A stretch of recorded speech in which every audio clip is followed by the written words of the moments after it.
Like some people are already asking, is the River State Gawo President General? Only have one. Some of them are saying, who have they consulted?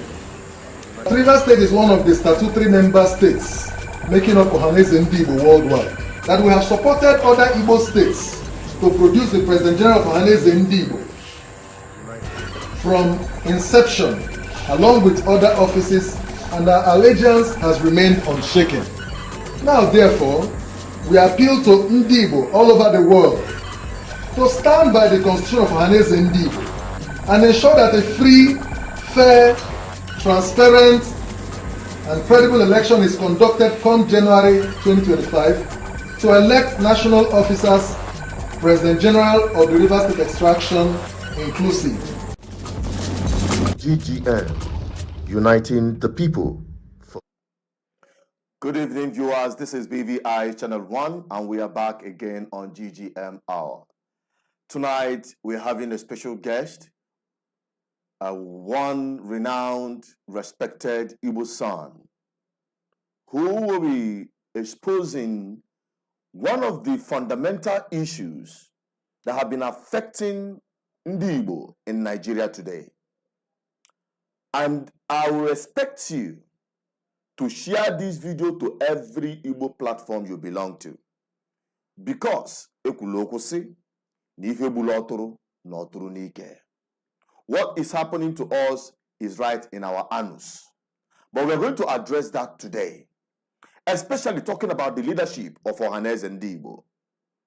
Over time, people have called out that organization for sabotage of Igbo interest, highly politicized, and its leaders sold to the highest bidder who are loyal to one political interest or the other.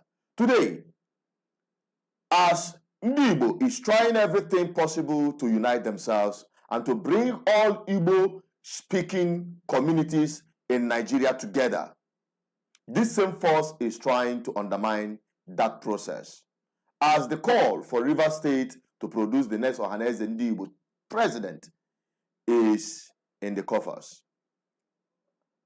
Today, we'll be handling this issue, and I hope you will help us escalate this so that every person from Igbo land, wherever they reside, will understand where things had gone wrong. Let us begin with the affirmation of the River State and their position. I'm talking about Igbos in River State, their affirmation and stand with respect to them, which is their turn constitutionally according to Ohaneze and Ndigbo law and constitutions, to produce the next Ohaneze president. Let's take a look at that very quickly, and I'll be right back.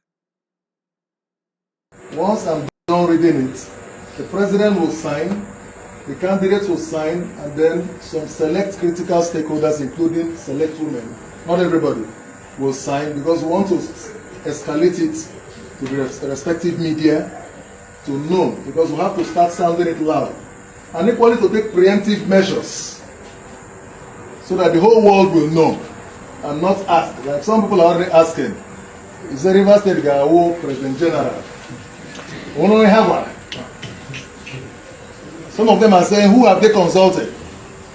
So we want to let them know that we've started taking and we are ready. You know, many people did not know that. And here there was a night of tribute here. Yes. For the former late PG. Yes. Some of our elders across the hinterland Igbo said nothing happened in River State and they didn't see so much from us. But we will tell our story. Maybe it was not well escalated. So can I, with the permission of the House, go ahead to read this communique? Okay, sirs. That River State is one of the statutory member states making up Ohaneze and Ndigbo worldwide. That pursuant to Article 11 of the Ohaneze and Ndigbo Constitution, it is granted to River State as of right to produce the next President General of Ohaneze and Ndigbo worldwide come January 10, 2025. This is in keeping with the constitutional rotation of the office of the President General of the Apex Organization of Ndigbo among the 7 states.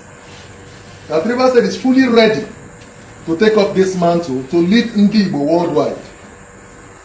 Our sons and daughters are poised to actualize this statutory and historic assignment for the well-being and development of Ndigbo all over the world. Now, the local government areas directly membering Ohaneze Ndigbo in Rivers State include Obiakpo, Port Harcourt City, Oyibo, Ikwere, Emowa, Eche, Omuma, Obaebe Mandoni, Ahuda East and West local government areas respectively. That we have supported other Igbo states to produce the President General of Ohaneze Ndigbo from inception, along with other offices, and our allegiance has remained unshaken. That the Rivers State chapter of Ohaneze Ndigbo worldwide has produced the following national officers in times past. Number 1, Deputy Secretary General, National Financial Secretary, Secretary General, Deputy President General, and other offices too numerous to mention. Now, therefore, we appeal to Ndigbo all over the world to stand by the Constitution of Ohaneze Ndigbo and ensure that a free, fair, transparent, and credible election is conducted come January 2025 to elect national officers, President General of the Rivers State Extraction inclusive. We strongly believe that a strict adherence to the Constitution will bring about a harmonious, peaceful, and prosperous Ohaneze now and in the future, particularly now that we as Ndigbo face existential threats by internal and external forces opposed to our unity, survival, and development. We so appeal. May God help us all.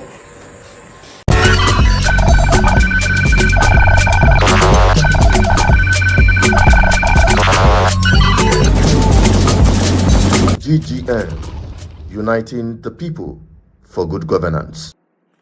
In the spirit of uniting Ndigbo, everywhere they are, the call for the next Ohaneze Ndigbo president to come from Rivers State have continued to soar high and accepted by everyone except a set of people who want to undermine the interest of Ndigbo.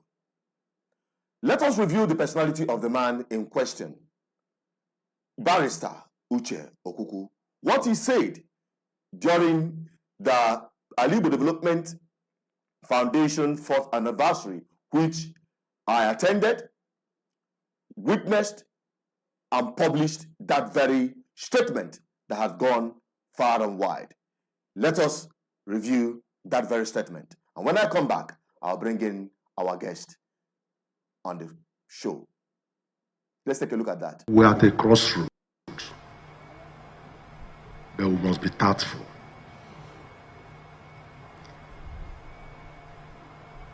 We must be tactful. We must be tactful. Sir, it's like man you query them by Shadia. Okuta na man River State to then you query na Maya Kahamo Pongwehan or Cheche. O take Rendi Query 40 years after River State, River State. But today went to Lord Cheche, the worst confusion won't you query now, Yendi Kuro, I chupo wine. I chop on wine, I be wakwa. Are you getting me? What River State, no? I did united as Ndigbo, I got River State forever. Because I am on record. Ndona Sigbo na River State constitute through 72% of the voting strength of River State.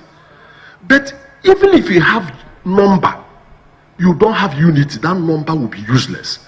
The Fulani in Kayana, Nigeria is the minority. In Nigeria, they are minority. So how come that the minorities are ruling the majority?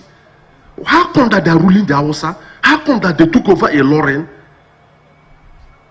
So anytime you complain, you go back and ask question. Why are we not? It's not number. It is not because Fulani is Ubribu, or because Fulani is organization and leadership.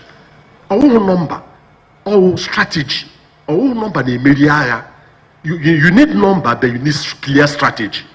And that strategy is what ADF and Ohaneze and other bodies need to work out. 2,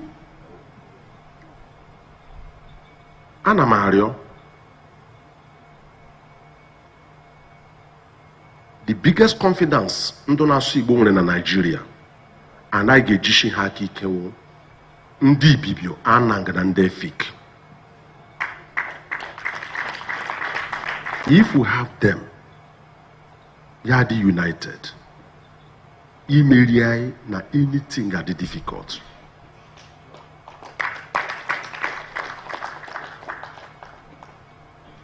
Two, the Amainebo Kalabare, who supported Biafra as a special advisor to Ojukwu from 1967 to 1970, was sent on exile by the SPIF.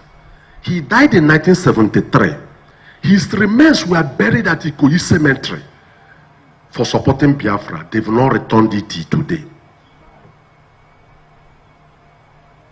It's important. The biggest abandoned property in River State, our property only Igbo, all property only Ejo. Nga the Port Harcourt Polytechnic now, and the chairman of the Polytechnic, wo property Franco Pigo. His private secondary school called Niger Grammar School, he built it. He was the administrator for Yanagua province. After the war, they seized it from him as abandoned property. I have spoken a lot about Nhemere. The target was not Ndonasibu. It was to completely destroy the unity of the East. So, we must be careful. We must do a detailed work. We can use the tragedy of the war and how it ended and what happened after to even unite as brothers with us. Onye jinala, when you deprive you political power, you pay dearly for it. That brings us to what option do we have now to engage Nigeria?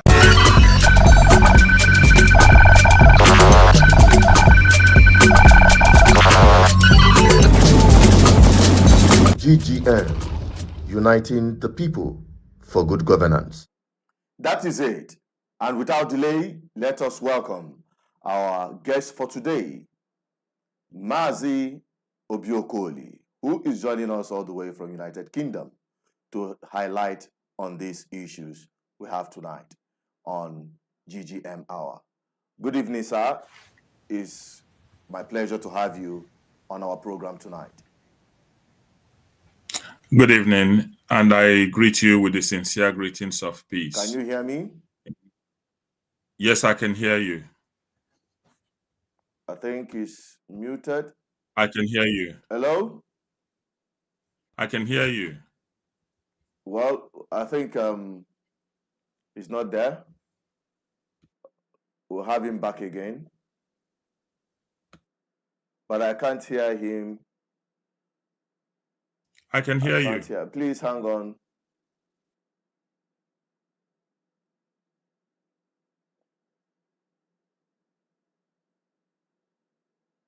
Let's find out what the problem is. Just handling it. So be calm.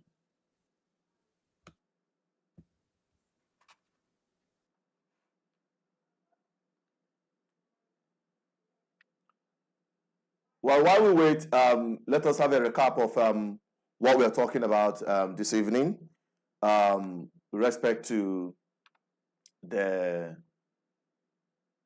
issue we are talking about today with respect to Igbo APES Social-Cultural Organization, Ohaneze and Ndigbo leadership.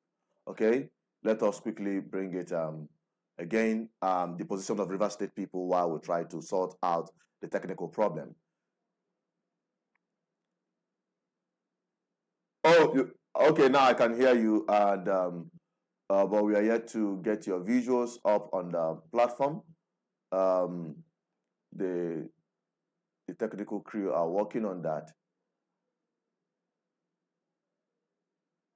They're trying to bring you back on the platform so that our viewers can interact with you, see you. But meanwhile, You can keep speaking while we try to bring your visuals.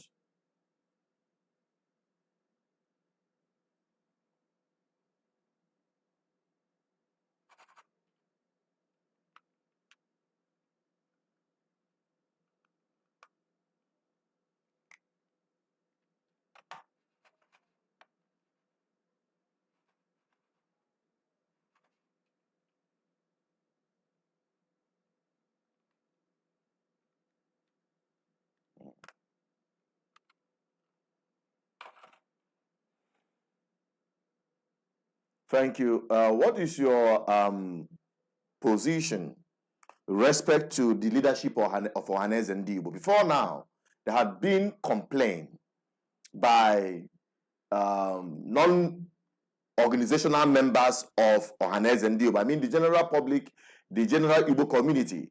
Their perception about Ohaneze and Ndigbo is that of sabotage against Igbo interest. Why has that been?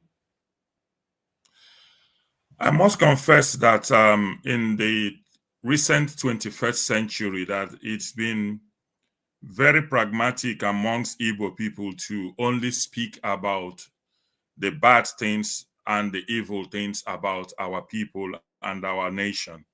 And I think that mindset needs to be reviewed. And we need to go through a mental surgery to make sure that we begin to propagate the good things about us and less of the bad things. Every society has their own negative activities and negative attributes, but we must begin to emphasize on the good things. Now, before I start speaking, I must make it clear that I was very much against Ohaneze and Ndigbo before. As a young person, I never believed in them. But again, the problem that I have come to understand and notice in Igboland is that most of us do not get involved in things that are happening. We stay outside the premises of where things are happening, and then we only wait for the people inside to fail so that we can have a reason to say, yes, we told you. As a young man moving into the UK, the first thing I did after so many years of fighting Ohaneze from the outside, I got involved inside, and I became the vice president for Imo State in Ohaneze and Ndigbo, UK. I am a current serving member of the Mazi Obi organization. I'm equally the coordinator of the Congress of Igbo Leaders UK, an organization that makes up over 400 Igbo organizations. So I come with wealth of knowledge from our people and how we perceive of one another. Ohaneze and Ndigbo is a social cultural organization, and over the years we have left Ohaneze to the whims and caprices of political stooges who have always implanted their own persons into Ohaneze, and Ohaneze has moved from, instead of being a welfare socio-cultural organization, into more or less a political think tank where politicians bring in their people and they represent their interest and not the interest of the people. So if we need to get it right, there was a video I did about 7 years ago. I said, if we need to get it right, we must take advantage of the philosophy of our ancestors who said to us, that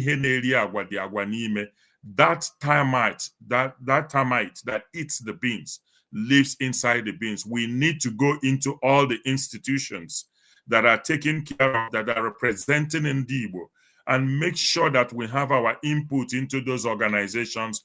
We can only change those organizations from inside. And Ohaneze is one of such examples.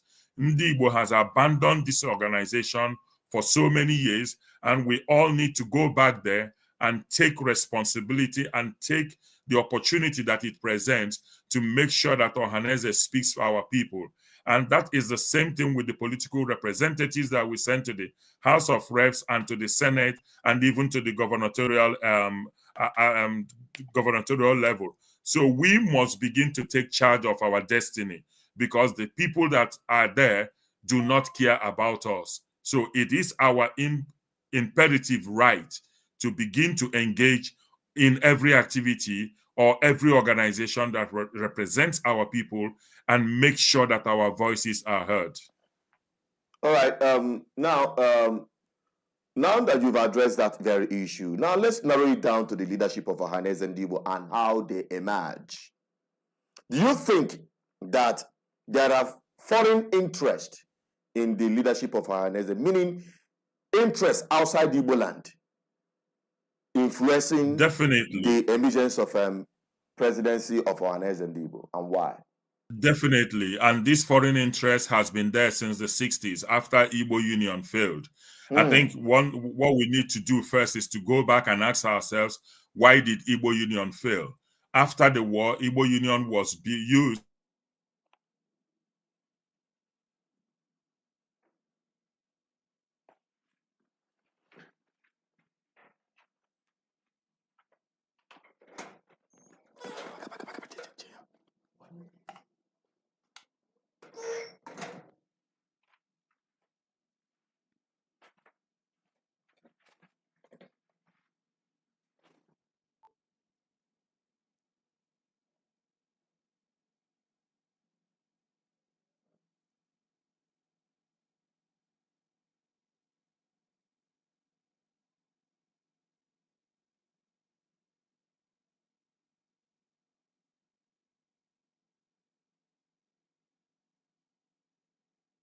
the Igbo environment has always influenced our politicians, who will go to a certain areas in Nigeria to get their support base, and sometimes even their finance or even their buy-in before they can even come out to stand for governors and members of Senate and members of House of Reps. So we see this now playing a significant role in Ohaneze. And this is not the first time. In the last dispensation, we are aware of one or two people who have been appointed by or was even nominated by certain forces outside Igboland into Ohaneze. And that is one of the cancers that we need to cure if we want Ohaneze to move forward.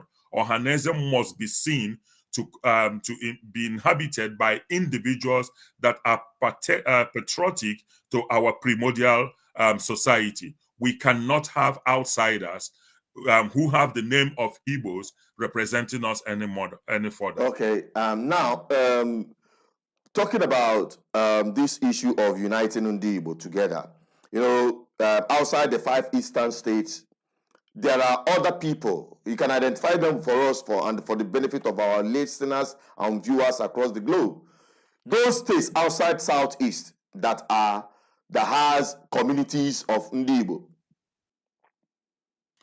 We, over the years now, with the solid work being done by our young brother, we all know his name, Nnamen, and people like Vina Kamnon, who have been involved in the Aro Kingdom, looking at all the... I did a research some time ago, and I found about 251 Aro settlements across Nigeria. And currently now, the Ezaro has equally taken this upon himself, and we're identifying additional Aro settlements. Then came this fantastic young man called Nnamen, who has gone all around and have identified places. So we have Igbos in as far as Kogi. We have Igbos in Benue. We have some Igbos communities in Cross River and Akwa Ibom. We have Igbos in River State, and we have Igbos in Delta and even some part of Edo State.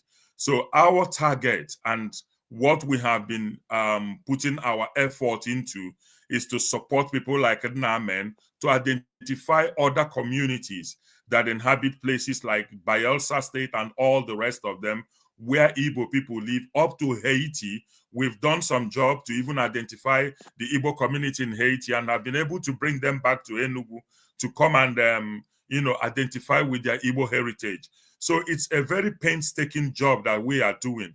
And that's why we found it very painful that some of the Igbo people are about to be disenfranchised from Ohaneze and Ndigbo because of the interest of certain people to make sure that we do not have a robust patriotic person from River State, Igbo-speaking River State. We are not talking about the entire River State, Igbo-speaking River State, to come in and represent Ohaneze.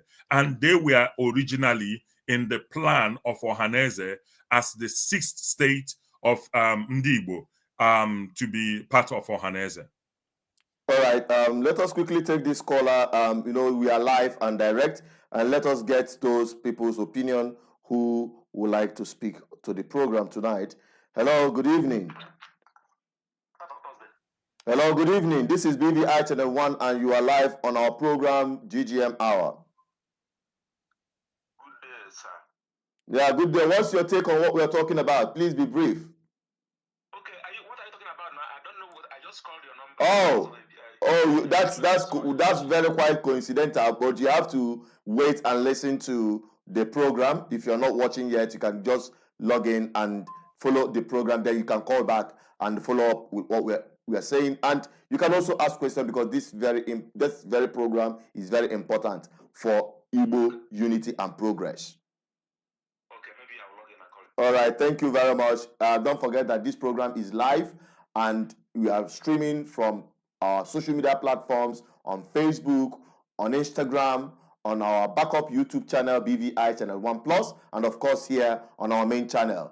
You can log in there, share, and bring in more people, especially wherever you belong on any social media platform where Igbo people gather. This program is for them. And today we are privileged to have Mazi Obi Okoli with in-depth knowledge on Ohaneze Ndigbo matters. So we are talking about the unity of Ndigbo and how we can move forward as a nation, as a people.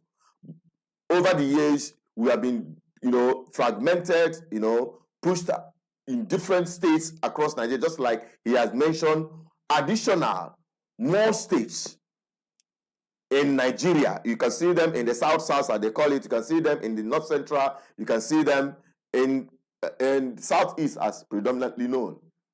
Now, why is this important that Ohaneze Ndigbo presidency and leadership should be rotational? Let's find out from Mazi Obi Okoli. Why is it important that they have to include rotational presidency of Ohaneze Ndigbo? And how are they going to help in bringing Ndigbo together?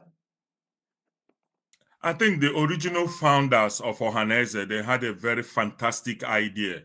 They did not want a situation where it would be winner takes it all. So they came up with the most practicable solution to the leadership of Ohaneze, where the president of Ohaneze comes from a particular state, the vice president will come from another state, the secretary will be ceded to another state, the treasurer will be ceded to another state. So by so doing, what it basically means is that every state that has the Igbo community will be represented in Ohaneze, and then that will trickle down to the state level, because for each state you have a vice president who will now be representing that particular state and reporting in a pyramid format to the central. So if you look at the 5 states of Igboland, they've got 30 delegates during election. Rivers State has got 15 delegates because it's not a full state. Now, the other states that we've got, like Igbos in Kogi, Igbos in Edo, Igbos in Delta State, and Calabar or Cross River, and the rest, they do not have any delegates. So these are the things that we are beginning to talk about. When a general goes to war, you do not leave any soldier, you do not leave any of you. People have gone to war in this world because of just one of their citizens being held. Israel tried it during the 90 minutes at Entebbe in Uganda. Exactly. So you can see that we need to have a pragmatic approach to how we integrate our brothers and sisters. We fought a war. We lost close to 5 million people. Up till today, Gowon is still proud and saying it boldly about killing 5 million Igbos. Now, our Igbo brothers and sisters are scattered everywhere, even up to Gabon. We need to have a strategy where we need to mourn our people that died, but in as much as we are often talking about the dead, what of the living today? We need to equally go out there and search for the living. You can't believe that Naamen found a community close to Kogi State. They do not have access to road. They do not have electricity. They've been abandoned by the government in that state. And now from Nsukka, from Ebonyi State, we are even looking at a situation where we can have road construction. It takes about 2 hours for them to come into Ebonyi. We're looking at how we can get money to provide road infrastructure to them. Solar lights have been bought to send to these communities. So as Igbo people, we have shown that we are our brother's keeper. So when we identify all these communities, even the one that we identified very close to Cameroon, how have we as Ndigbo gone to embrace these our brothers and sisters, provide the support, provide the protection that they need as Igbo people? And then it pains people like me and so many others when we are now beginning to see efforts by some people through external influence to stop people who are boldly proclaiming to be Igbos, who are Igbos by nature. I do not say that every Ikwere man is an Igbo person or every Igbo-speaking person in River State. Those who claim, who say they are Igbos and proudly Igbos, we must carry them along and make sure that we leave no soldier in the battlefield. All right. Thank you very much. And let us quickly take this caller because it's very interesting. We have callers coming to air the opinion or perhaps ask you question and you have direct answer to them. That is the essence of this program, to give the people a voice. Good evening, the caller, Robert Unebu. Where are you calling from, sir? Yeah, I'm calling from Texas, United States. All right, go ahead, Robert. What's your take on what we're talking about? All right. First and foremost, I would like to thank you for your platform and also thank your special guests. I've been listening to you, following you for quite a while on the question of the Igbo question. Let me put it that way. So, can you hear me? Can you hear me? Yeah, fine. We can hear you. Go ahead. We can hear you. All right. So, first of all, I appreciate the work you people are doing, designed to galvanize the Igbos and bring us all together so that we can be able to actualize our purpose either in Nigeria or maybe in the future of Biafra State. But the issue is that we have to be able to identify the problem that is besetting or facing the Igbos. You know, I've read a lot of books, you know, starting from Loduga, Dual Mandate in Tropical Africa, the book of Seek My Odyssey, then Alexander Madiebo's book, and I've come to realize that there is a conspiracy designed to undermine the Igbos, you know, and unfortunately, they've been able to locate some Igbo people who are willing to help them to actualize that balkanization of the Igbo race, you know, but the agenda now that you are pursuing vigorously to bring the Igbos together will be able to help to push back on those centrifugal forces that have been holding the Igbos down. You know, I'm from Imo State. You know, I'm not happy with what is going on in the sense that the corporate administration was purposely installed in furtherance of that agenda to destroy the Igbos, and they almost succeeded, you know, because everybody is now afraid, you know. So unless the Igbos will come together and say enough is enough from this oligarchs in the north, that's what we call a polarization of what is going on, the destabilization, the banditry. It was all a plan and staged by the oligarchs from the north to put the country at a standstill, and the Igbos is their primary target. You know, and unfortunately, most of our people, most of them, I will say that without any apology. And now Soludo is playing into that because they have sold to them this Greek offer that, okay, if you support us, we are going to make you politically relevant in Nigeria. We're going to make you vice president. We're going to make you the president of Nigeria, because to them, they're trying to convince them that they are the best of the Igbos they can trust, you know, without them realizing that they are indirectly being used to destroy the Igbos. Because they see out of the book, you read the book, the 12 Mandate in Chocolate about Lord Lugard, he basically described the Igbos as an intelligent and enterprising group. However, you know, on the flip side, he said that the Igbos are very stubborn and disloyal to the Queen. and that any political arrangement, any future political arrangement in Nigeria should not take them into consideration because they cannot be trusted. And that has trickled down to what the North is using today. No matter how nice they try to play, oh, we are for one Nigeria, they are not. They are not. Because the big feel that the Igbos have been emancipated and become forced to be reckoned with, there is no hope for them.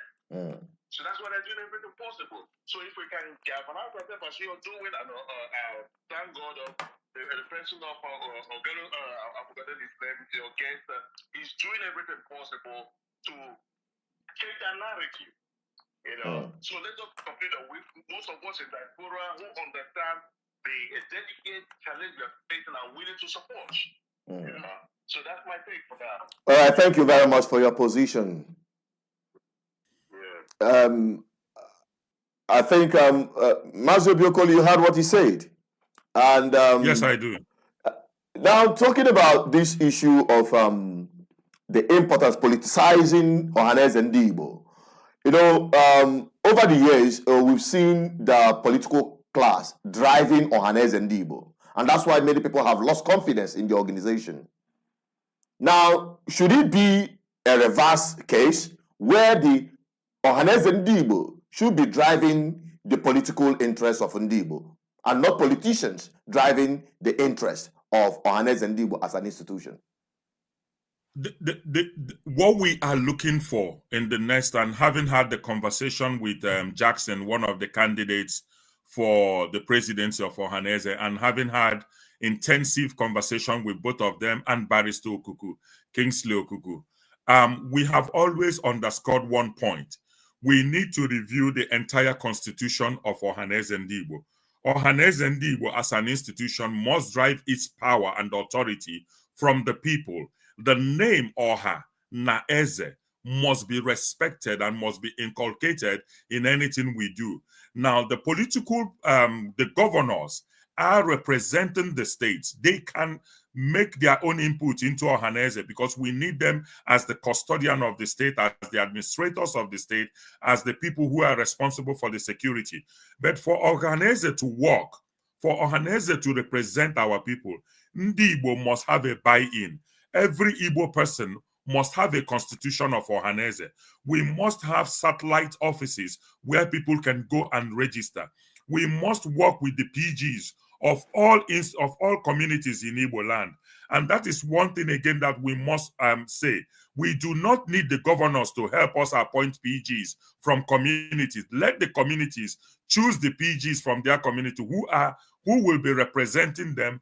And all these people will now, all these institutions with the traditional rulers will have a buy-in into Ohaneze. We have the Obi. We should have a department for traditional affairs. We should have a department for youth affairs. And I am very glad for the first time, Ohaneze and Ndigbo youths have come out boldly for once to speak as youths of Igboland. They have stood on the truth. I read their press release earlier this morning, and I said to myself, the tsunami is happening in Igboland. And we that are patriotic Igbos, we want to be involved in taking decisions on what affects us. Ohaneze can work with the governors, but it must derive its power, its authority from the traditional council, from the youth, from the community, and from the Igbos, who will have to contribute into Ohaneze, have a constitution, ask their representatives questions to make sure that Ohaneze is doing what it needs to do, and that is to represent the interest of Ndigbo, patriotically, not politically. All right, thank you very much. Quickly, let us bring in Ndubisi, and then I think he has joined us virtually as well. Let's have his input with respect to what we're talking about this evening. And in case you're watching and you want to be part of this conversation, you want to air your opinion, you can drop it on the comment section via the platform you are watching from. We are going to read that and acknowledge that as well. And we are also going to take your call. If you call +234 8104 533, we'll be able to take your call and get your opinion across on this platform. And it seems Ndubisi is not seated. We'll go back to Mazi Obi Okoli. Now, Ndubisi, okay, Ndubisi is back. Ndubisi, you're welcome to the program this evening. This is still GGM Hour. How do you react to what we've been saying so far? And if you have anything to tell our special guest, Mazi Obi Okoli, you have the floor.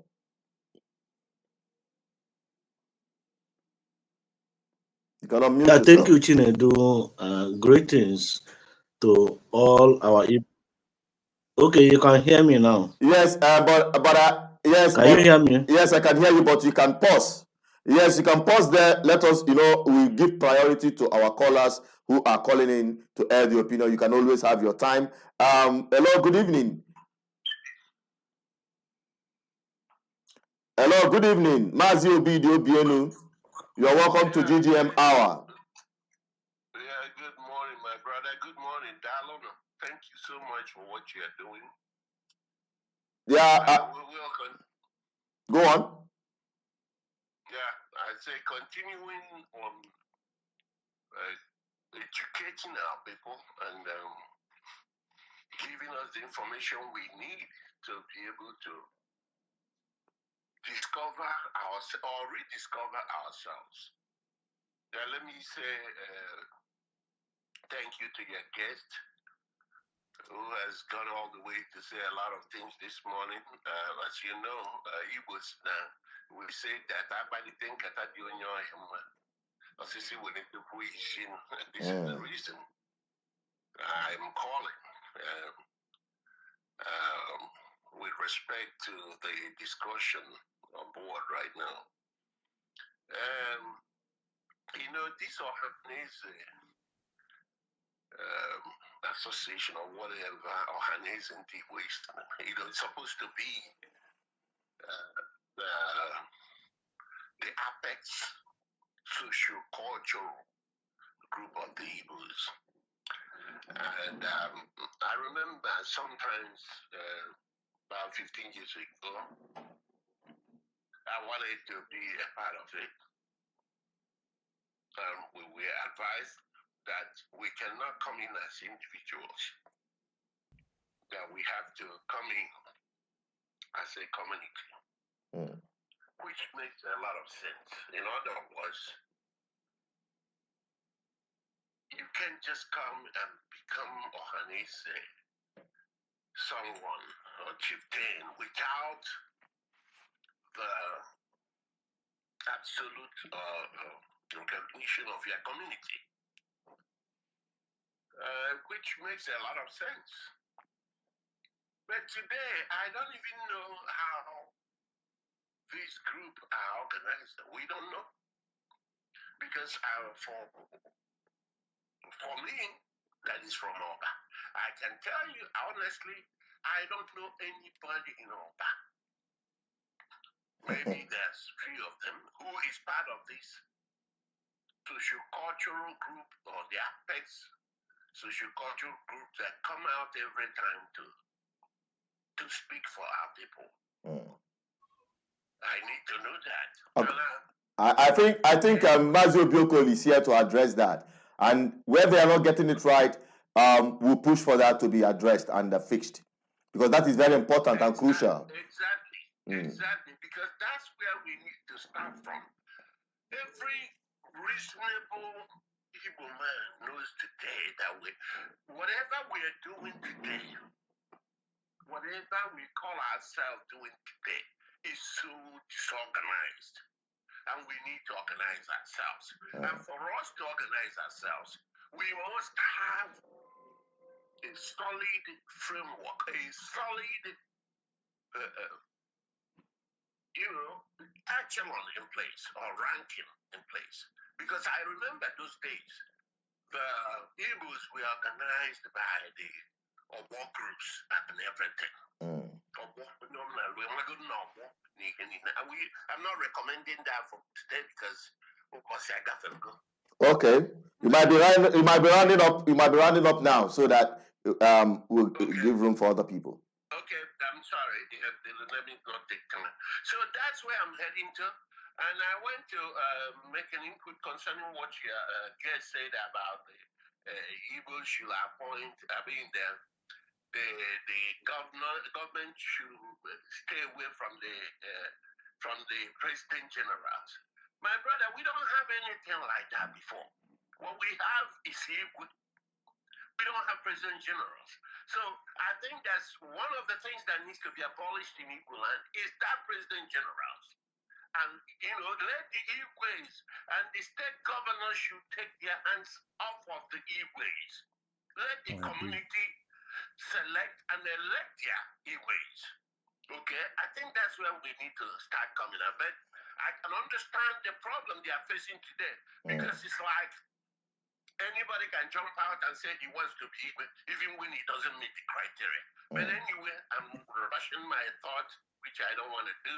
But that's just what I want to say. There are so many things I would have. You can also you can always have your time again if you call back. But meanwhile, let us break it down so that we give room for other people. Thank you for the opportunity. Thank you for the opportunity. Feel free to call back if you have any other thing to add to the program. Thank you very much for your contribution. No problem. All right, Mazi Obi, you had that, and I heard you say, I agree with him. I agree with him. Let us address that, then we'll go back again to what we were talking about. The caller is absolutely right about what he said. Before we had the Igwes representing their communities, they had authority. And then from nowhere came this autonomous madness that has, been used to destroy the entire Igbo society. You now have, I come from R&D Zog, and before we had one traditional ruler and then two other traditional rulers that were more or less chiefs. And then suddenly from nowhere now we're having Ezes all over. And then when you travel from somewhere like Owerri, heading towards Orlo, after Orlo, even towards Akaokwa, all you see is one community, one autonomous community from the other. You begin to ask yourself, what are they autonomous from? Ndigbo, we are Igbos. And the only thing that holds us together, that binds us together, is that we are the Igbos. So autonomous from what? From your community. It doesn't make sense to me. And then we have these PGs. Now, since the Igwes are working with the PGs and change is constant, we can integrate them into the Ohaneze Ndigbo.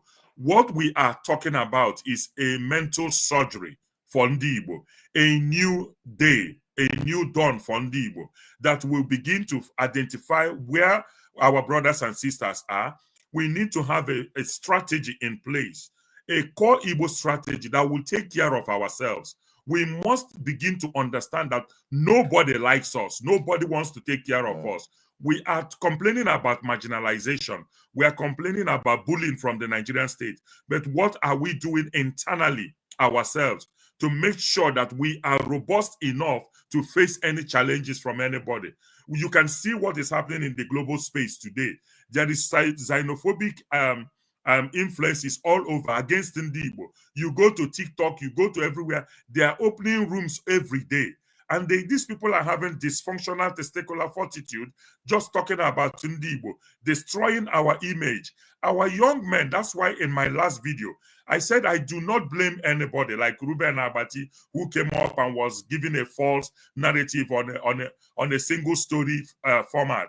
Now, I was saying that the youths of Igboland, that I blame them because we have access to media today. Our youths must understand that they are the people that will protect Igboland intellectually, physically, and otherwise, philosophically.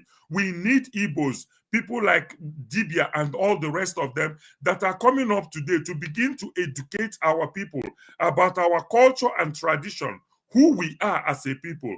We need a new mental surgery. We need a new state for the Igbo nation that will give us a holistic place of pride so that we can take back our glory. We've lost our glory as Ndigbo, and we have become the crying baby of Nigeria. When 80 million Igbos should stand firm and say enough is enough, we need to take charge of our own destiny, develop our land, and fight anybody who wants to fight us, bless anybody who wants to bless us, the same way every other nationality is doing. We cannot gloss these things over anymore with nice speeches and pretense that we don't know there is a global war against Ndigbo. We must be pragmatic enough to begin to defend ourselves, our wives and our children, and develop our land. And that is why I keep saying that the killings happening in Igboland must stop. Anybody who is agitating for anything needs to take a break so that we can go back and sit down, ask ourselves relevant questions, develop policies and strategies that we will use to rebuild Igbo land. Igbo land must be rebuilt. Our fathers rebuilt Igbo land after the war. We as young people cannot destroy what we did not build. We are supposed to build upon what our fathers did.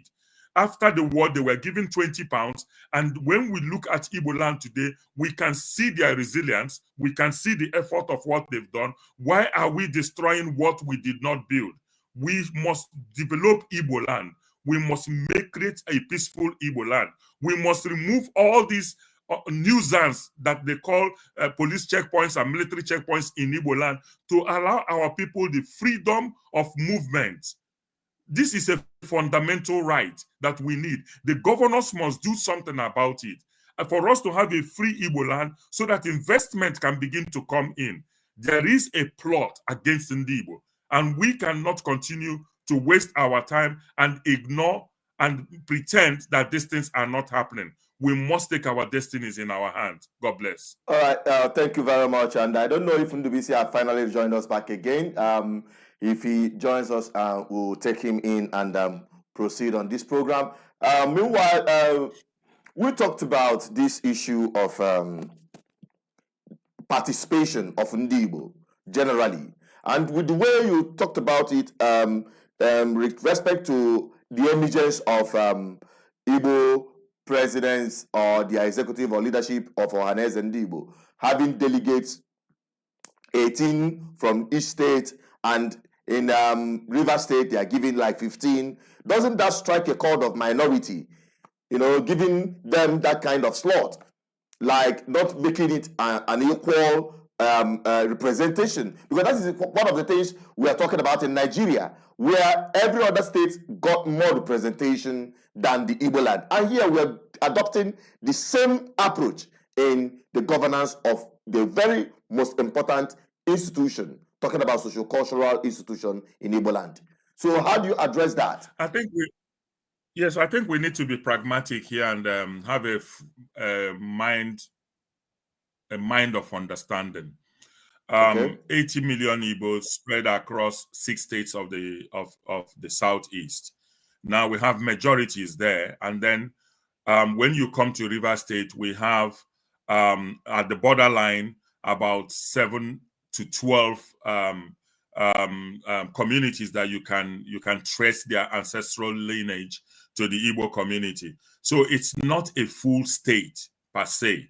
And the same thing, if you go to like Cross River State, you go to Kogi, you go to Benue, Migodo, and the rest of them. Now, there are Igbo people there. Their communities are not so big, but they exist in another state like Delta, Edo, and all the rest. We cannot give them 30 delegates, as the case may be. So I fully understand why the founders of Ohaneze did that.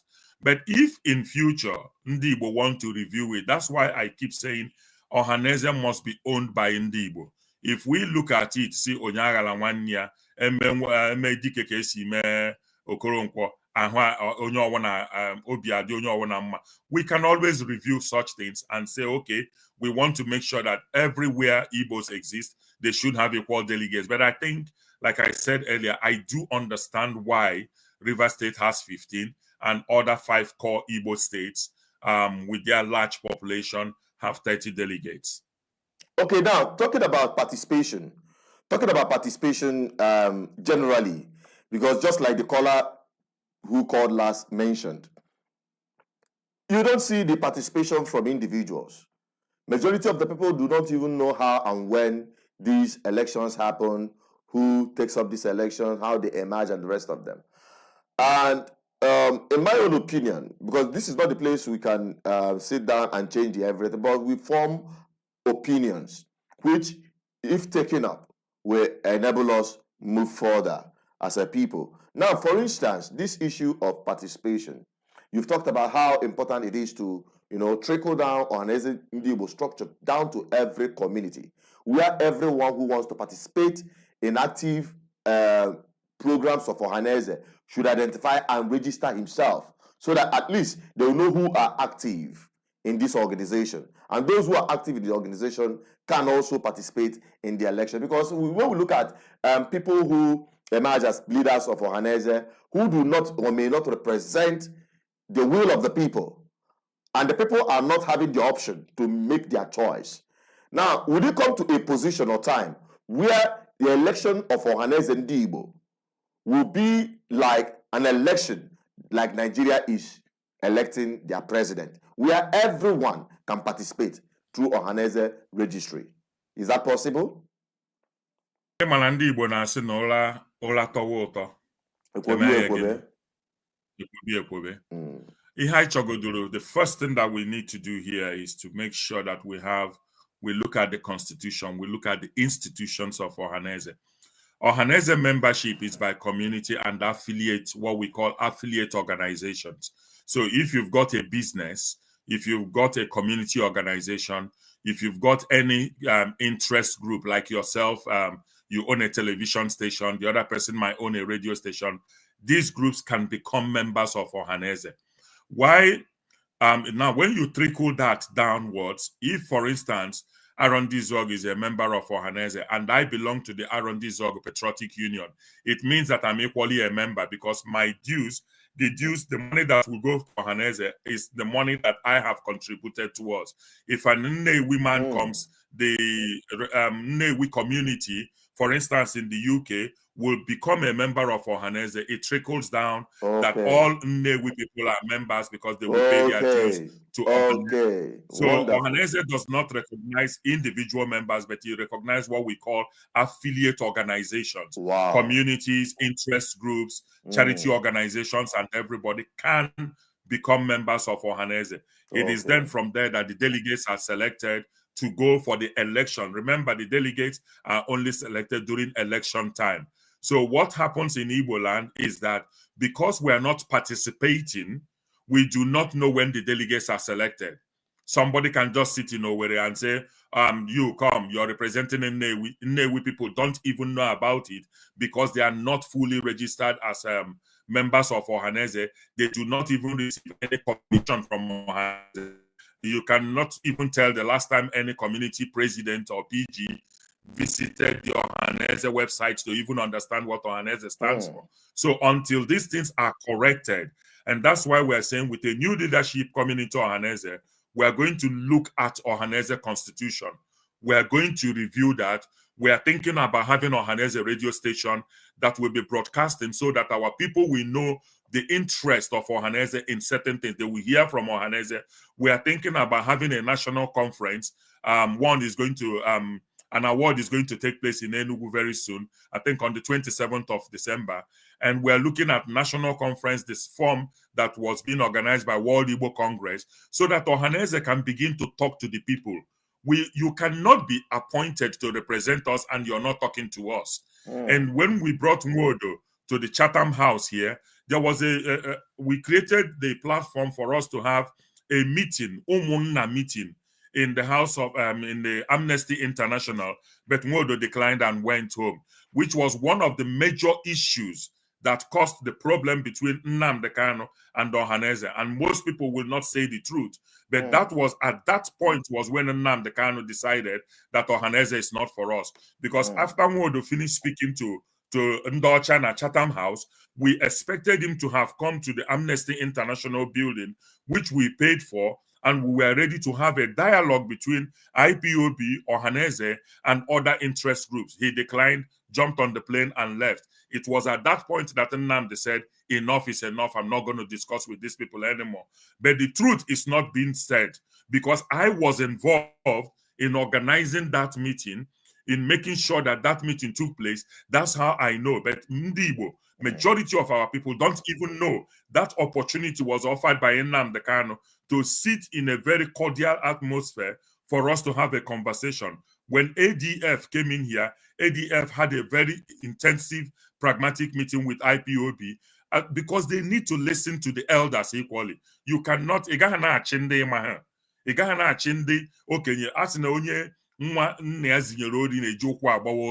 so our elders should be involved in everything we do. The youth cannot be disconnected from the elders. Exactly. The youth cannot be doing things that the elders don't know about. And that is why I am so passionate and upset about the way we are doing things. On the elders now or youths, so that the elders will say, yes, I know Mazilifa. Man, if I now see these days that the youths now and then Mexico kandi ụmụnna anọrọzi ka ndị ichie na ndị nze na ọzọ anọrọzi ka ndị ekpe anọrọzi n'ala Igbo. All the institutions ndị nna nna anyị fadobere anyị ka anyị wee chia Igbo arapụghị afa niile na-anwụ because onwerozi onye mmazi ife na-aza nsọpụrụ. Ife anyị na-afụzi sọsọ n'ala Igbo kịta abụzi instead of nsọpụrụ bụ nkali. And we need to change this mindset.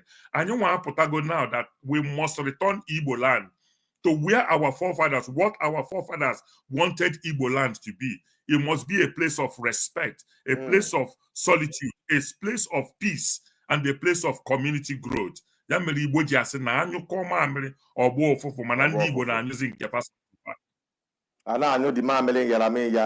you made a very, very strong, emphatic statement with respect to this very issue concerning the participation.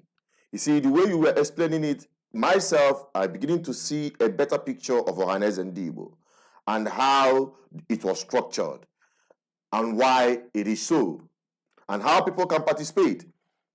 Now, there is also a loophole where just like you mentioned, because people are not participating actively individually, we now see a situation where people are being appointed as delegates for the election. Then the question is, who is appointing who? And that is where the problem is. And that is where the political interest comes in. People who now, like for instance, people believe that the last dispensation of Ohaneze and Ndigbo in recent times that went to Imo State was hijacked by a political party in power in Imo State. And because of that, only those who are loyal to APC are appointed to make sure during the vote they will deliver their own candidate as president of Ohaneze and Ndigbo. And that is where the problem is. So anything that has any policy of the government in the central by APC or whatever, is shown up against Ndigbo, they will keep quiet. They will be playing politics about it. And that has been undermining the interests of Ndigbo general. And that is why people are staying clear. But if the process is clearer and the people's involvement is more open, then good. Then it will raise the confidence of people to participate in Ohaneze and Ndigbo. In fact, with this, your enlightenment, to be honest with you, I am glad and I'll be glad to participate in activities of Ohaneze and Ndigbo and also propagate the process that are pure and clear and not, misguided with a lot of politics and shenanigans that have been happening so far. Now, let us now get down to the base because time is running out of time. Time is running out of us. We are running out of time. Talking about the rotational presidency of Ohaneze and Ndigbo, the brain behind it, and why it is important that Rivers State produce the next president of Ohaneze and Ndigbo. We're going to consider maybe today or later the individuals who are contesting, where are they from, and why it is important. Such individuals should be known to Ndigbo. Okay, now, but before we delve into that very quickly, I want to acknowledge all our viewers and also our people who are watching and dropping their comments on the comment section. Chigo, Jezie, we thank you. Amota Goswell, we appreciate you coming in. Donatus Okechukwu Okoli. He said something here quite interesting. He said, good evening all. I want the next Ohaneze and Ndigbo leadership to urge federal government of Nigeria to release Nnamdi Kanu. And the next person there, Benjamin Madike, said, thank you for the proposal to make the organization have a grassroots base. These are part of the things people are looking out for, Ohaneze and Ndigbo. Dikachi Frederick said, raise your voices, tell the world your needs for peace, Biafra for peace. justice and freedom, and the rest of them. All right. He said, Donatus Okechukwu Okoli said, thank you, sir. In my own town, Okporo, in our local government, there are 3 traditional rulers. This has caused great division. That's exactly what Mazi Obi Okoli have been pointing out here, and people are affirming that situation in their own communities. We have also Kingsley Isaac. He said, okay, I think we should skip that and move forward. Chukwu Ekere Agoha. He said, the elders left the ancient landmark, thus lost their entitlement. There is need for restoration of that confidence. There is need for the elders to restore the confidence the younger generation have in them. It's very important. So I think that is just it for now. Now let's get down on the real deal. Talking about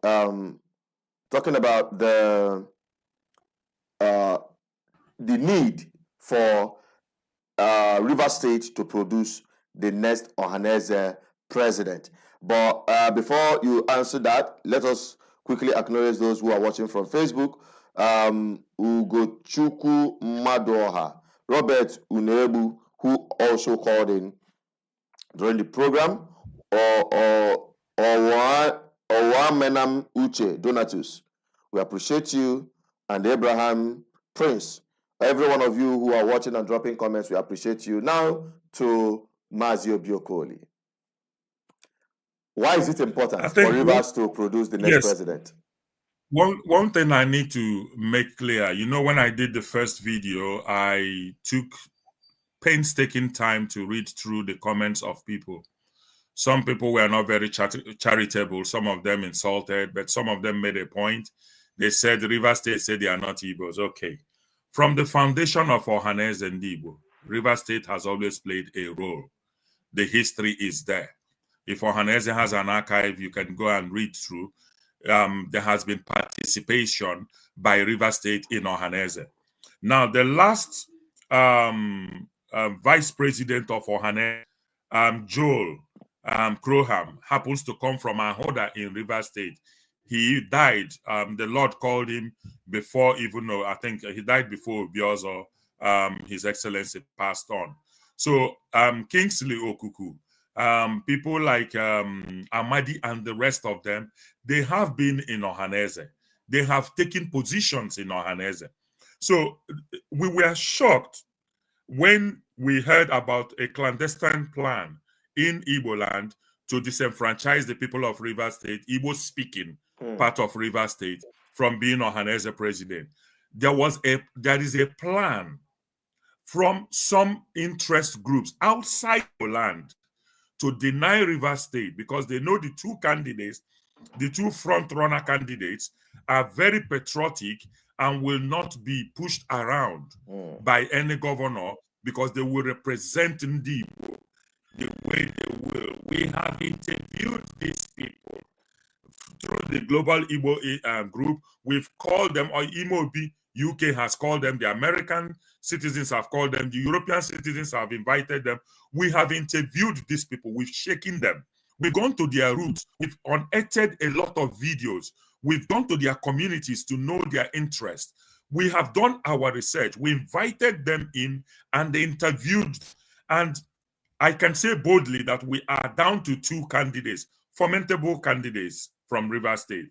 Now, what is happening is that because of that clandestine plan by an interest who is a leader in Nigeria, to make sure that Rivers State does not rule, so that it will go to Abia State, where a candidate from there is favored to take up Ohaneze. And that candidate is said to have been nominated or is influenced by somebody from another part who is not even Igbo, has no connection with Igbo race, but is interested in making sure that the leader we elect is being controlled by them.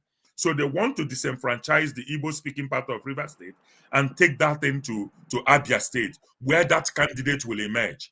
I don't want to call names for legal purposes, but we are doing everything we can to make sure that Ndigbo know the truth. Now, when Ohaneze came and started giving excuses, they said Rivers State has not been paying their dues. Rivers State has not been attending meetings. Rivers State has not been participating in Imo Obi meetings. All these, you must understand that there are three factions currently in Ohaneze. There is the Nwodo faction, there is the Late Iwanyanwu faction, there is the other faction, which includes all the very upset candidates and people like us who watched the last charade that they called the election of Ohaneze, what happened in Imo State. So all these factions, the bishops came in, and a lot of bishops in Igboland were called in. They brought peace to everybody. They said, listen, this thing has happened. Let's learn from it, take a lessons learned, and then we move on. We cannot afford to continue fighting with Ohaneze. We already have enough problems. Everybody agreed. So now is the time for Rivers State. They are coming up with all these ideas that they are not paying. And we know that Ohaneze, nobody paid. We in UK have not paid. People often pay during the election to become. So I don't know. We have our Imo Obi here. We've been participating in Ohaneze activities. Nobody has told us we've not paid. There was a time we wanted to pay. They were not even able to give us an account. They told us they don't have access to the what do I call it now? To the database to know where we stopped paying and when we started paying and all that. So they are not keeping records as we speak. And they are now saying River State is not paying as one of the very flimsy reasons for wanting to deny River State of the opportunity, the Igbo-speaking part of River State of the opportunity, although they have been participating in Ohaneze since 1967. After Igbo Union, they have been participating. We have the names of everybody who have served in Ohaneze from River State and who have participated in Ohaneze. And if Ohaneze could have a vice president from River State, from Ahoda, if Kingsley Okuku could be the secretary, if Jackson and the rest of them have served in different capacities, if they are claiming that they are not attending Imo Obi meeting, it means that they are members of Imo Obi, right? So why do you want to deny them of their right now to produce the president when they have served in all other capacity? And why is it that suddenly you want to disenfranchise them when the two candidates that are appearing are very patriotic Igbo people that we have seen? They belong to ADF, they belong to Aki Kenga, they belong to a lot of pan-Igbo organizations. And suddenly now, you see, no more if you go to the deceit. And that is why the youths are saying, Ohaneze Ndigbo youths are saying no. The Imo Obi of Ohaneze Ndigbo UK say no. The Ohaneze America say no. Ohaneze Europe say no. Isn't this yes, sir? On that with ulterior motive against the Igbo nation. And this is what we want to stop. We are stakeholders in our state. We want peace and prosperity in our country. And that has to happen. And we are all stakeholders. And I chọrọ udo, I chọrọ ọganiru, I chọrọ ịfụnanya. Thank you. And you have really addressed that on point. Honestly speaking, you've in one stroke answered some of the questions that arose from the comment section where somebody was asking about the clarity of who actually is stopping River State from producing the next Ohaneze Ndigbo president. And like we have explained, there are political forces, especially outside Igboland, that are pushing this narrative. And people have seen why it is important that they get involved if we must have a state. And now that it is organizational thing, I think it is high time people mandate their communities to join and be part of ADF. Or is it just community registered businesses and groups that can join Ohaneze Ndigbo? Non-governmental organizations that are owned by Igbos can join, communities can join, clubs and societies can join, organizations can join. It's called affiliate membership. So if you've got a group that is predominantly made up of Ndigbo, you can ask for registration, be a member, and make sure that the interest of your group or the association or club is represented.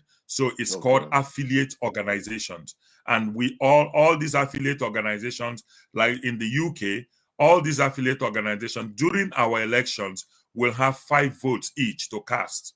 And that's how we organize our own election in the UK in line with the Ohaneze Ndigbo constitution in Nigeria.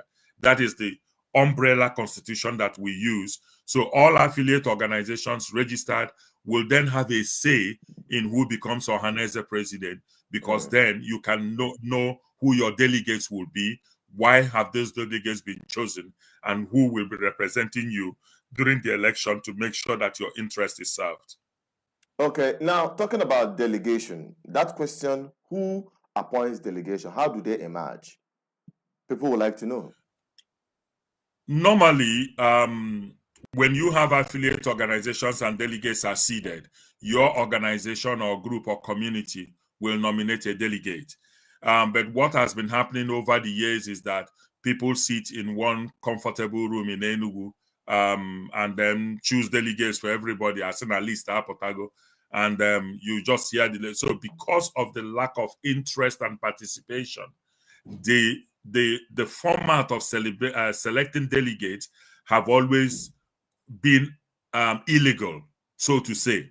But if all these communities are coming, they will ask questions. Why are we not among the delegates? Maybe we will even begin to see the increase in the number of delegates. Because if you have, for instance, 200 Igbo organizations that are paying their dues, you either batch them together in a batch format and say maybe 5 communities, you produce 1 delegate. There has to then be a defined format.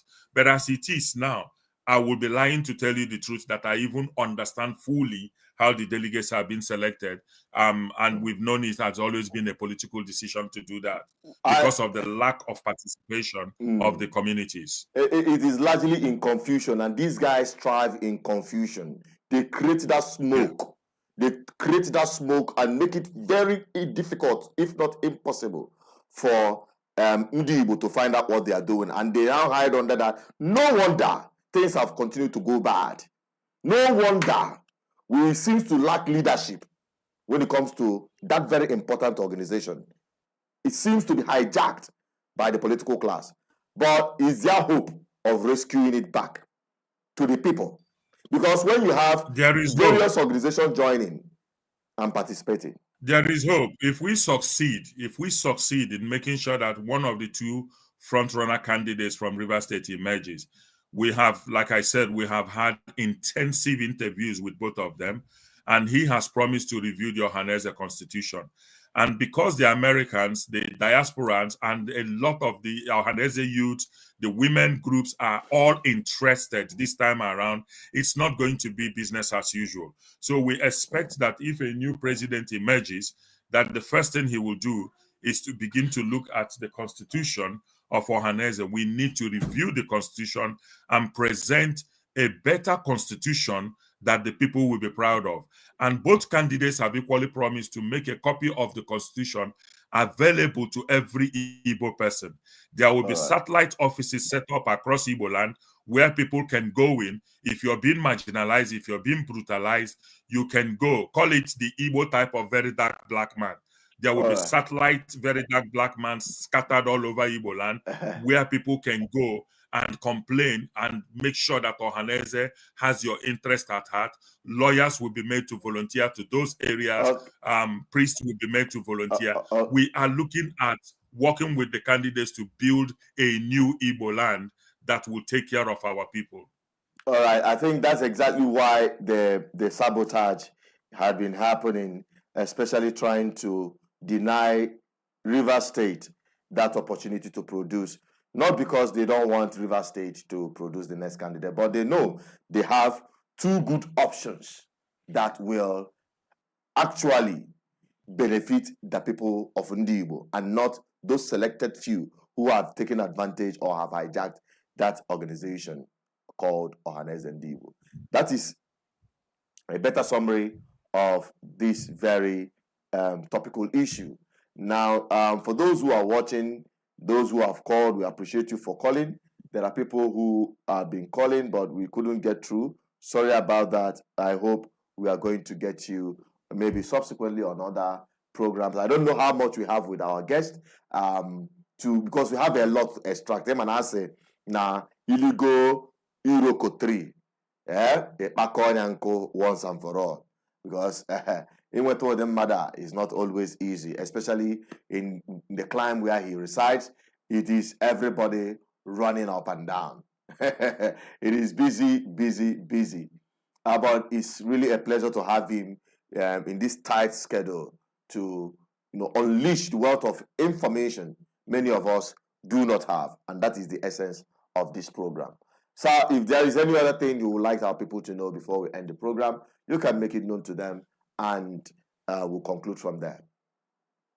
I think the only thing I would say tonight is we need to give credit to very young men like Namen, the Ohaneze youths that have come out, Ohaneze women, the Obi, and the rest, and people who are beginning to speak up. I think we need to awaken the patriotic interest of Ndigbo. We cannot continue to sell the wrong narrative, the bad news that we hear, the sad news from Igboland. We must begin to speak life into our being. We must begin to speak life into our society. And I use this opportunity again to call for the end of sit at home. I use this opportunity to call for the immediate release, unconditional release of Mazi Obi, so that we can go back home, sit amongst ourselves with our leaders and our elders, and begin to, heal our wound. Our land needs total healing, and we cannot do this with any of us not being around. I thank God for Igboland. I thank God for the peace that will return to Igboland, and I thank God for all the patriotic Igbos that are beginning to speak up. We need more. We need to do more. We need to know that we have no other country, no other land than Igboland, and Igboland must be peaceful. We must secure Igboland, and we must go back to develop our land. So much for joining us tonight. All right, thank you very much, Mazi Obi Okoli. We really appreciate you for joining on today's GGM, and we hope to have you on issues like this, especially as it concerns Ndigbo. Their progress, their survival, their sustenance is really important to our people, and we appreciate you for honoring this invitation to be part of today's program. Thank you very much for joining.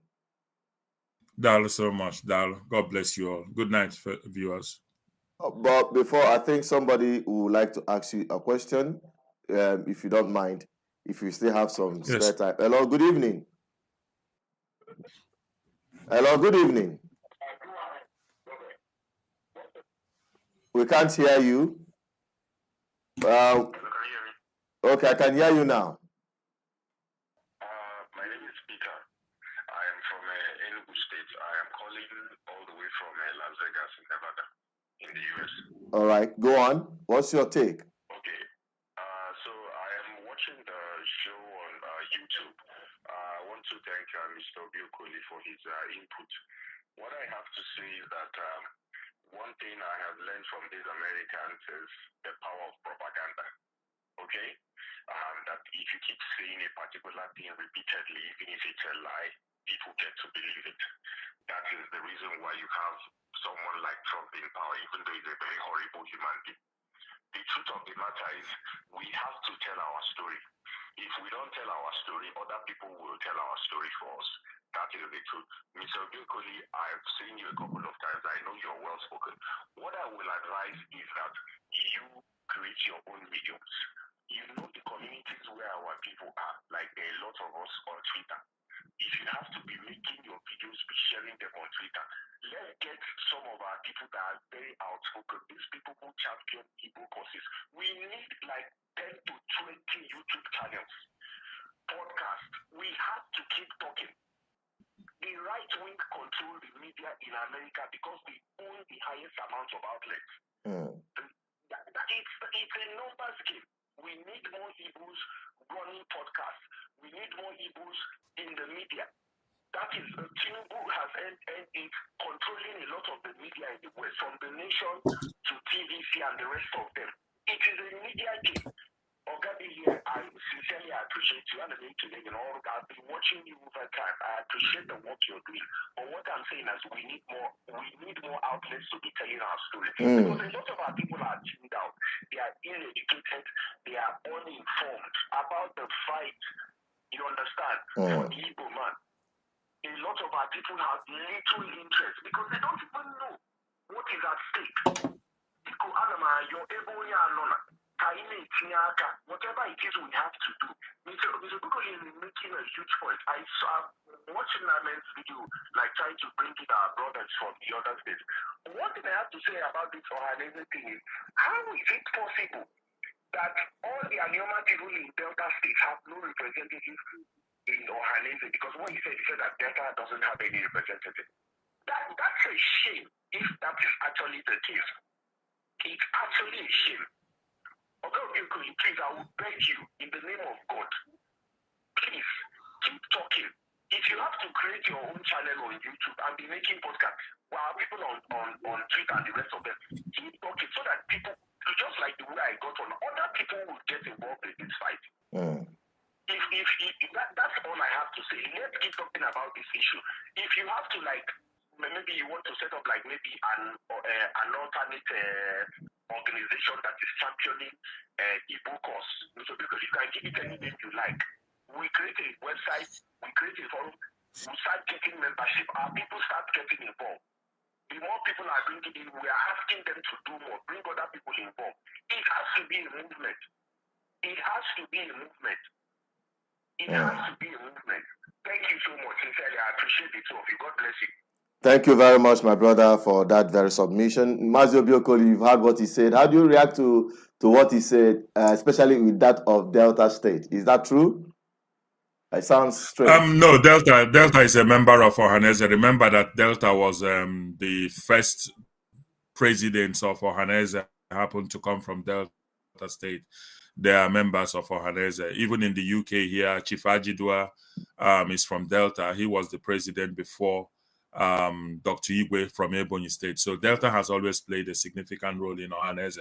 But I do get what he's saying, and I thank God for people like all the other young men that are doing well, especially Namen and the rest, Madibia them and the rest, who are doing fantastically well.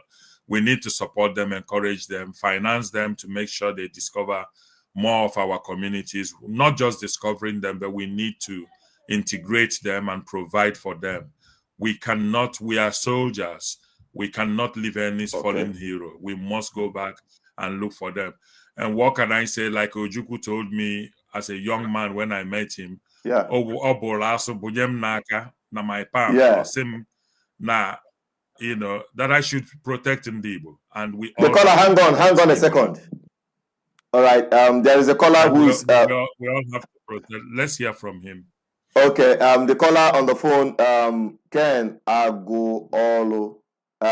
If I get that name correctly, where are you calling from, please? We are rounding up already. Yeah, this is Ken Aguolo. I'm calling from Washington, D.C., USA. It seems Americans want to take over Ohaneze this time. Go on. Go on. Yeah, thank you for taking my call.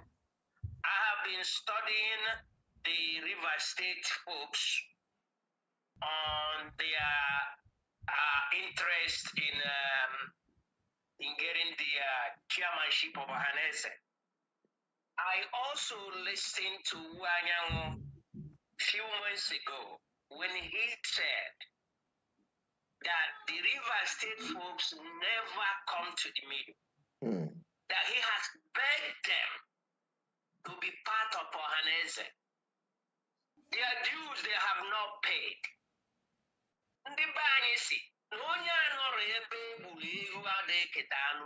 It's very clear. We also know majority of them say they are not from Igbo, that they are from Benin. We all know that. Okay? So now the game plan is to take the leadership and destroy Ohaneze because they don't care about the Igbo.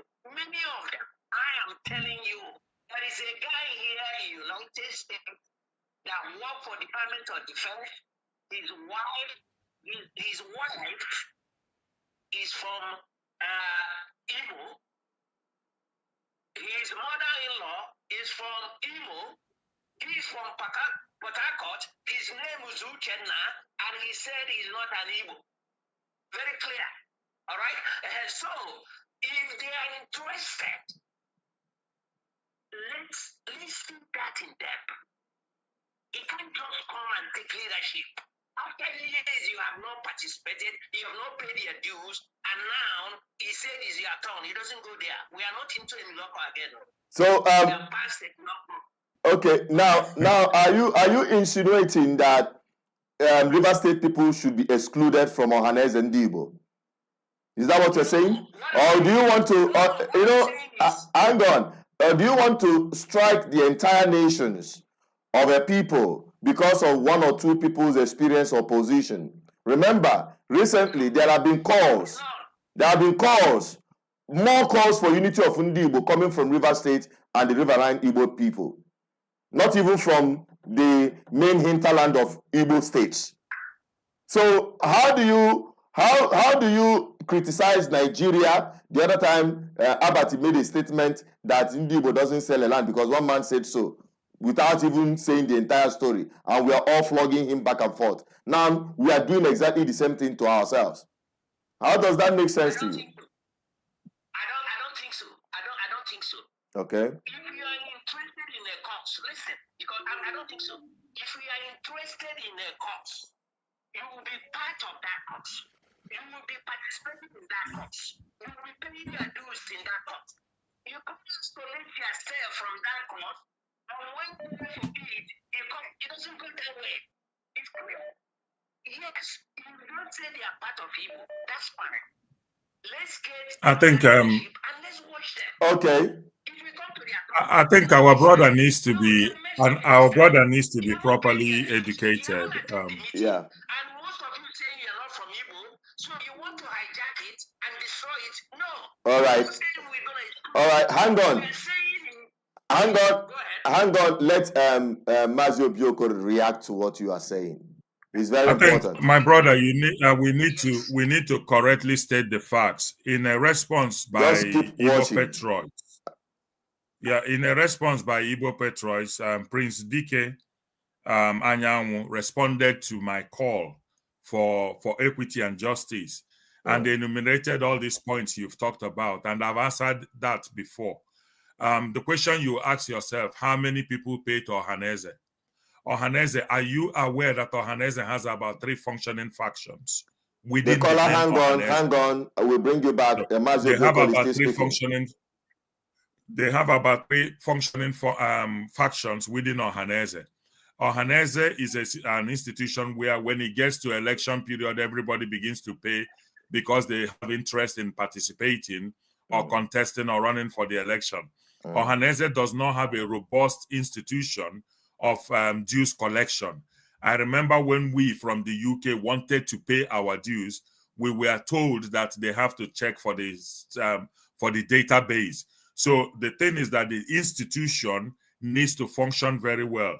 Suddenly, everybody is now talking about River State not paying and not participating. But the former president of Ohaneze, Joel Crowham, was from Ahoda. He served and died. Uche Okuku has been in Ohaneze. Jackson has served in Ohaneze. We can go on and on. All these people, did they not pay before coming into Ohaneze? How were they given positions in Ohaneze? These are the fundamental questions we need to ask. And why is it that now we want to disenfranchise them and then take it to Abia State, where we know that the candidate that will emerge from Abia State is being influenced from outside Igboland? We need to be very, very careful how we leave a people. Yes, some of them have said they are not Igbos. Fine, they cannot be Igbos if they're answering Uche and everybody. But those who say they are Igbos, there are Igbos, proud Igbos in Obibo. There are proud Igbos in Ahoda. There are proud Igbos in Ndoni. There are proud Igbos in Obogene and the rest of them. So do you want to do LL moving forward to Isiokpo? There are people who have come out vehemently, and go online, you will see them telling you hoha nafa bundi bo no nwere ife gbasa afa with ndị Bini. Ayi ọ ga-arapụzi ndị a because na onwego ndị na-eke ego, ụfọdụ ndị apụta na-eti nafa abụrụ ndị Igbo. Kedu ife onye si na ya bụ onye Igbo bụ onye Igbo? Anyị ama apụtasị na fa na-eme ife since 1967 olugo kịta afa ga-abụ president anyị chetazie na o nwere ndị si na fa abụrụ ndị Igbo o nwere steeti in Igboland na-ama agba afa for na participate na a lot of things ndị Igbo na-eme but fa bụ ndị Igbo fa nwere 30 delegates ịkpọta anyị na-eme Igbo Festival of Arts and Culture that state ada participate at all but anyị ọ ga-apụta na asị na fa abụrụ ndị Igbo ma o ruo na ife a ga-ekenyefe ya ịghọtago so o nwekwa steeti na ala Igbo na-ada participate so we need to be very very careful ka anyị ghara ikpokọta everybody ganye ha na mmiri because na o nwere some people need psychological prayers ka ha ghọta onwe ha asị ndị Igbo anyị asịzie maka ya ka egbu onye ọbụla ma echi gwara gị na ya bụ onye Igbo o dili ya pụtabere enide esi gị na ya bụrụ onye Igbo so we need to be very very careful here ndị na-atụ ụjọ si na fa abụrụ mana fa na-azụ uche you can see na ndị afọ need mental surgery ndị afọ need our prayer anyị agwa pastọ anyị bunata chọọchị ya n'ala Igbo ka o mere ha fasting and prayer we need to educate them somebody be ignorant you don't throw the person away you educate the person and young men and women are coming out from Rivers State boldly na-claim their Igbo identity. Exactly. We have to allow this tsunami to take place. After the war. But we have seen people like Kingsley Okuku and Jackson and all of them now coming to tell you about and being proud of their Igbo-ness. We have to be very careful how we disenfranchise people. Makanasi no siteta deba magine. Odibabo. Daluso. Mazi Obi Okoli. We really appreciate you joining. I think we've exhausted everything, at least on that late time when we wanted to cut off. Some calls came in and we needed to answer and address that, which you did very, very well. Okay. Thanks to those who have joined us. Thanks to those who tried to call but couldn't get through. If you don't get through today, you go get through tomorrow. We'll be having Mazi Obi Okoli anytime soon to also address some of the issues that concerns Ndigbo. And to the two gentlemen that are coming from Rivers State to vie for this position. As a way of conclusion, Mazi Obi Okoli, how do you assess both of them individually? I am neutral because I know both of them and I've known them in the trenches. I'm sure you will remember Barrister Kingsley Okuku. He has been in ADF, he's been in Ohaneze, he's served as secretary of Ohaneze, he's been everywhere. He was imprisoned by Obasanjo as legal counsel to Owazurike, put down in the trenches for more than 7 months. He was at the Igbo conference in Germany. He's been everywhere. He's never hidden his identity as Igbo. The same thing with Jackson. Jackson has served in Ohaneze, has served in different capacities.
I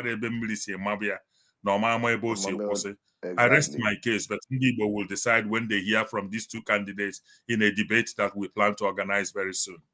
And we will gladly be part of that debate to make sure that everyone gets to this very position to assess both of them individually. And Mazi Obi Okoli, just like he said, we're not going to discuss everything right here or handle everything right here. Maybe on that, we also emphasize on the importance of the media getting involved, like one of the callers who called made emphasis on that. There is need for more Igbo-centric media platforms to be out there telling our story. It is extremely very important, because if you don't tell your own story, other people will tell your own story. Your false and you exactly. And that has been the case all these years. That has been the case all these years. But that narrative is gradually changing.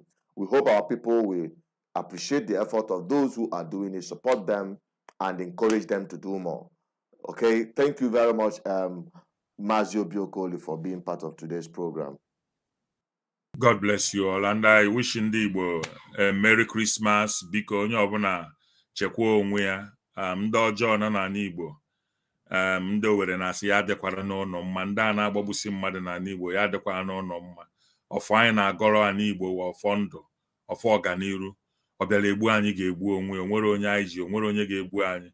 Ife anyị chọrọ ndị ọzọ ya bịakwara anyị, anyị chọrọ ife ọma bịara anyị. Onye ji ife ọjọọ bata n'Igbo ya were nazere mmiri. Ọfọ ka anyị na-agọ, ọfọ ka anyị ji mara anyị Igbo. Ise ka ịgọ ọkọle Mazi Obi Okoli, ka Chineke gozibe gị. Chukwu okike ga na-edu gị. Daalụ sọ. Thank you very much. Thank you. All right. Thank you. All right, my people. That is where we draw the curtain and bring the end of the program for today. But before we end it completely, let us have a recap on the topic and the issues we are reviewing today. Talking about the River State position of being or producing the next Ohaneze president. I'll be right back to end the program. Once I'm done reading it, the president will sign, the candidates will sign, and then some select critical stakeholders, including select women, not everybody, will sign, because we want to escalate it to the respective media to know, because we have to start sounding it loud. And equally to take preemptive measures so that the whole world will know and not ask, like some people are already asking, is the River State guy who President General? We only have one. Some of them are saying, who have they consulted? So we want to let them know that we've started taking and we are ready. You know, many people did not know that. And here there was a night of tribute here. Yes. For the former late PG. Yes. Some of our elders across the hinterland Igbo said nothing happened in River State and they didn't see so much from us. But we will tell our story.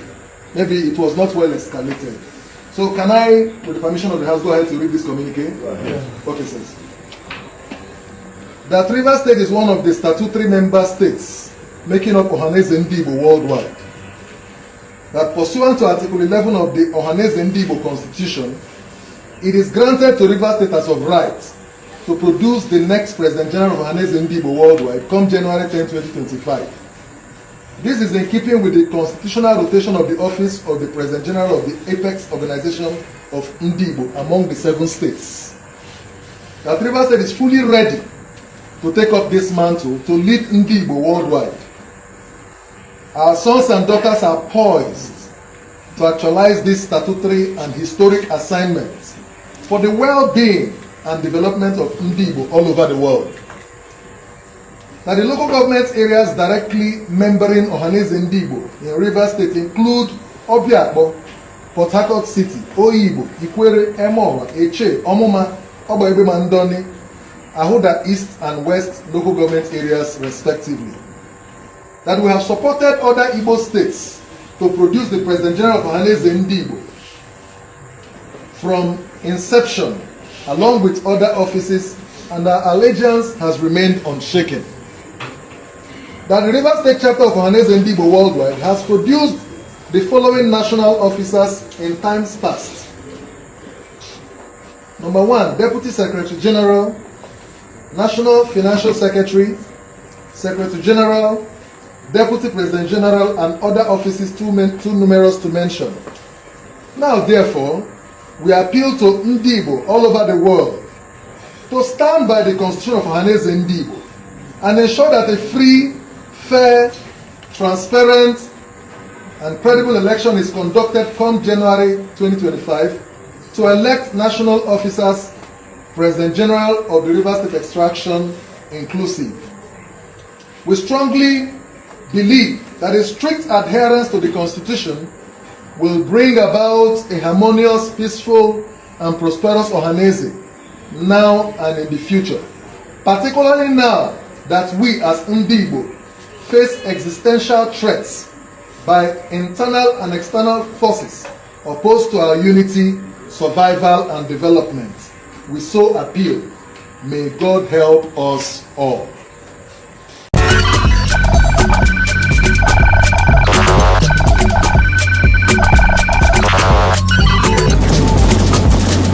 GGM, uniting the people.